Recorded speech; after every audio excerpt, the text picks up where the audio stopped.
Ici, on est dans un secteur littoral.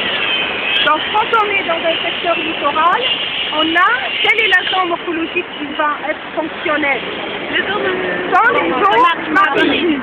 Une plage, donc on a dit que pour chaque agent, il y a l'ablation, transport, accumulation.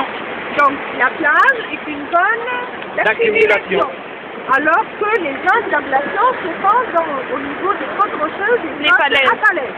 Le transport se fait au niveau de la dérive et des courants qui longent la côte. Regardez ici, avec moi. Regardez, est-ce que le secteur où on est ressemble au secteur juste en face? Non. Donc vous voyez que la topographie là-bas, c'est un versant brut. Là, c'est ce qu'on appelle une falaise, une petite falaise ou une micro-falaise. Est-ce qu'il y a de la végétation juste à côté de la mer? Non. C'est pour ça que c'est une falaise. Alors que de l'autre côté, là où il y a de la végétation, jusqu'à la mer, ça c'est une côte rocheuse. La différence morphologique entre une falaise et une côte rocheuse, c'est ni la pente, ni les matériels. La végétation qui dépend de la pente de... S'il y a une végétation, on parle de côte rocheuse. S'il n'y a pas de végétation, c'est une falaise, même si elle est toute petite. Donc là, c'est une falaise. Les falaises sont taillées comme du grès. Le grès, c'est du sable cimenté. Donc les vagues, quand elles attaquent les falaises et les côtes rocheuses, vont libérer du sable. Ce sable va être transporté par les vagues, par les courants. Le premier lieu d'accumulation, c'est cette place.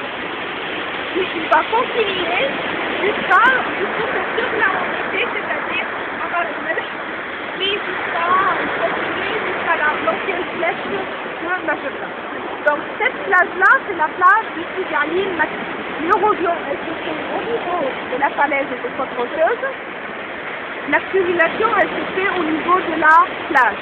Le transport se fait par les courants qui se trouvent au niveau de la mer. Donc ça, c'est pour le premier agent. Une plage est formée de 3 parties.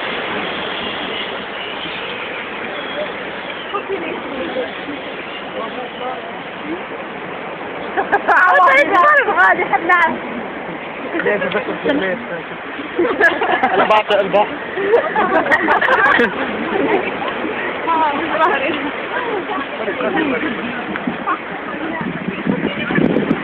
Une partie qui est parfois couverte par les eaux marines qui vont, la nappe des eaux marines, donc ils viennent.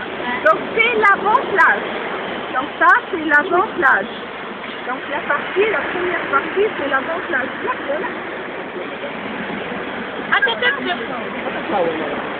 Donc on a une première partie couverte par les eaux marines, c'est l'avant-plage. Ensuite, on a une deuxième partie, une pente faible. Et là, on pose le parasol, c'est le bas de plage.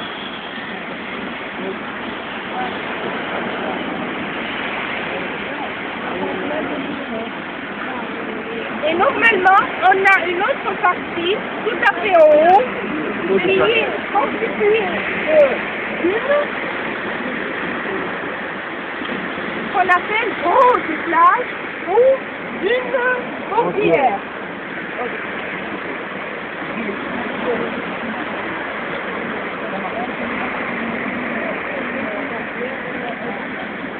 Ou d'une bordière, donc haut de plage ou d'une bordière.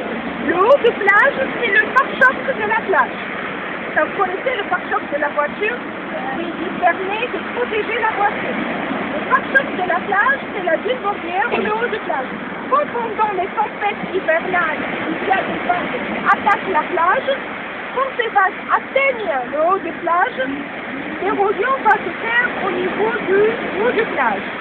Les vagues vont transporter le sable pour le remettre sur le bas de plage et la zone de déferlement, c'est-à-dire la zone où les vagues passent, au lieu qu'elle soit proche, du littoral, elle va devenir un peu plus éloignée. Regardez, regardez où est-ce que les vagues vont passer.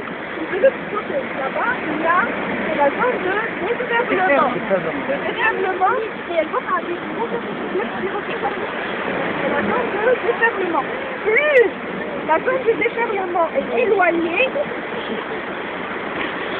plus la zone de déferlement est éloignée, plus la plage est protégée.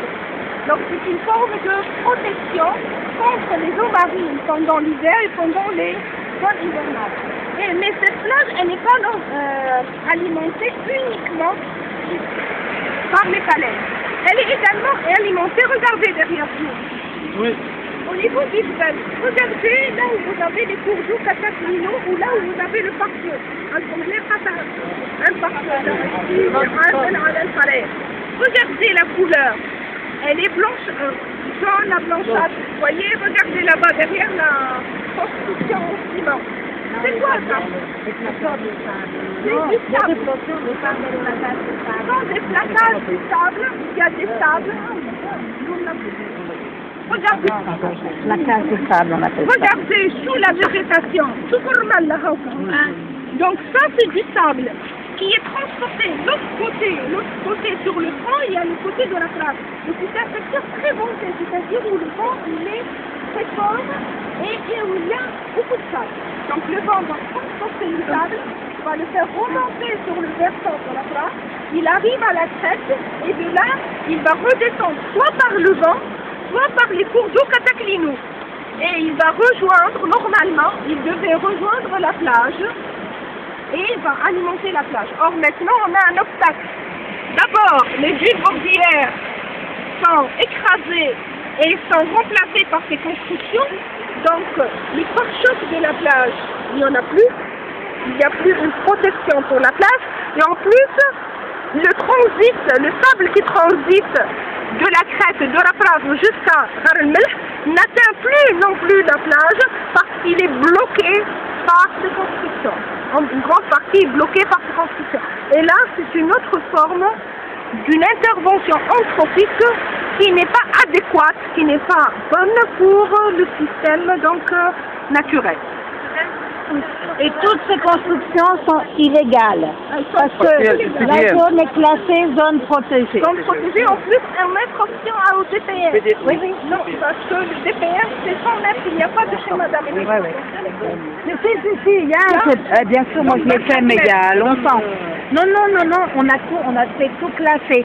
Tout le Jebel est classé. Et normalement, cette zone-là, parce que quand moi j'avais travaillé sur le vin, il y avait un projet hôtelier et on a arrêté le projet hôtelier. C'était pourtant constitué de toutes petites unités. Et ça, c'est pas de la révolution. Hein. Pas seulement de la révolution. Non, mais les nouvelles là. Oui, les nouvelles qui sont plus anciennes. Ouais. Parce qu'avant, je sais qu'il y a une dizaine d'années, on a fait détruire une maison. Oui, mais avant, on détruisait une maison, il était une autre. Oui. Celle-là appartient à cette personne, une autre appartient à une autre. Mais maintenant, ça devient... C'est difficile, c'est naturel.